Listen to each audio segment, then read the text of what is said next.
Salut à tous, j'espère que vous allez bien. Je vous retrouve aujourd'hui donc en ce 19 décembre pour un nouveau coup de cœur.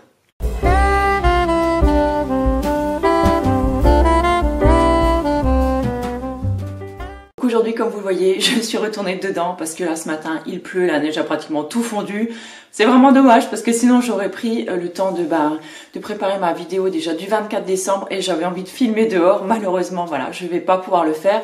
Donc aujourd'hui, je me suis remise dans ma chambre, le décor que vous connaissez d'habitude. Je me suis mise également, je suis à 1 mètre de la fenêtre là, comme ça, pour une fois, on aura un petit éclairage naturel.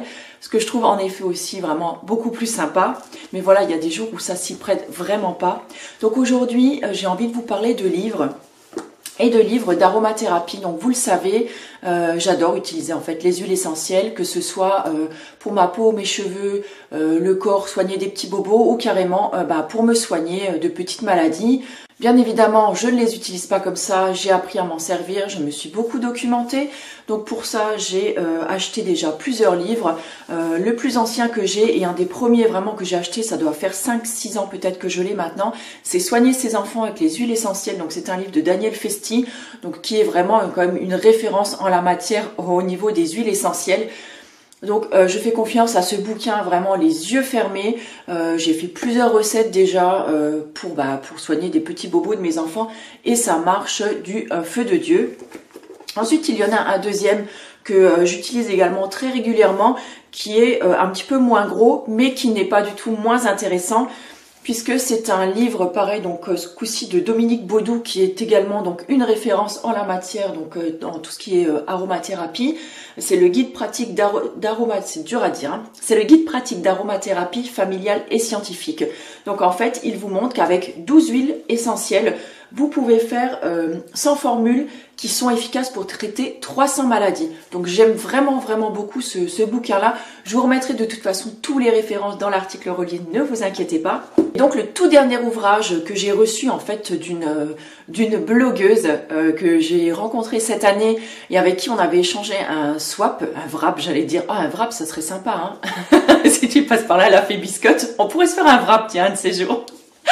La fée biscotte, c'est elle qui m'avait invitée cette année au mois de, je ne me rappelle plus, ça devait être vers les mois de mai peut-être, avril, mai, mars, bref, je sais plus, à une organisation d'un événement donc qui s'appelait la blogueuse Lorraine Party. Et elle avait envie de se lancer un petit peu plus dans le naturel. Donc elle m'avait proposé un swap en me disant que voilà, j'aimerais me lancer dans le naturel et j'aimerais bien que ce swap contienne donc du coup quelques trucs de base qui m'aideraient en fait à me lancer. Donc je lui avais pris pas mal de choses. Si ça vous intéresse, je vous mettrai tous les liens donc dans l'article relié. Et elle, dans son swap, elle m'avait mis donc ce petit guide là. Donc c'est le guide de poche d'aromathérapie, donc qui est fait par Daniel Festi et Isabelle Paccioni. Il regroupe en fait 48 huiles essentielles donc pour se soigner donc en toute simplicité. Et je trouve qu'il est super bien fichu. Il m'a accompagné en fait toute l'année. Je l'ai vraiment traîné absolument partout. J'adore. Je trouve qu'il est très simple d'accès. Il est très complet. Il est très bien fichu. Et il vaut seulement 6 €. C'est aux éditions de poche, donc Le Duc. Clairement, si vous n'avez encore pas de bouquin sur l'aromathérapie, celui-là, je vous le conseille, mais à 1000%. Et si vous êtes déjà un petit peu, on va dire, aguerri, ou si vous y connaissez déjà un petit peu, mais que vous avez toujours envie d'approfondir un petit peu vos connaissances, écoutez, il sera quand même parfait pour vous.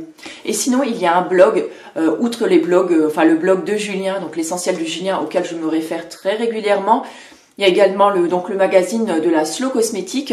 Il y a également le blog donc de Sandrine, le blog Aromalin, que j'adore. C'est une vraie mine d'infos. Je trouve que les articles sont vraiment très complets, sont très pertinents. Elle donne de très bons conseils. Elle a pas mal de formations en aromathérapie et elle partage tout ça, mais vraiment en toute simplicité avec nous. Il y a beaucoup de recettes également. Je trouve que ce blog il est vraiment bien fichu. Si ça vous intéresse, je vous mettrai également donc le lien en barre d'infos. Voilà, sur ce, je pense que j'ai fait le tour de ce que j'avais à vous dire aujourd'hui. Donc aujourd'hui, il n'y a pas de concours. Mais vous pouvez encore jouer donc au concours des jours précédents, il n'y a aucun problème. Voilà, écoutez, moi je vous dis à demain pour un nouveau coup de cœur. Prenez bien soin de vous, moi je vous embrasse très fort et donc à demain. Ciao.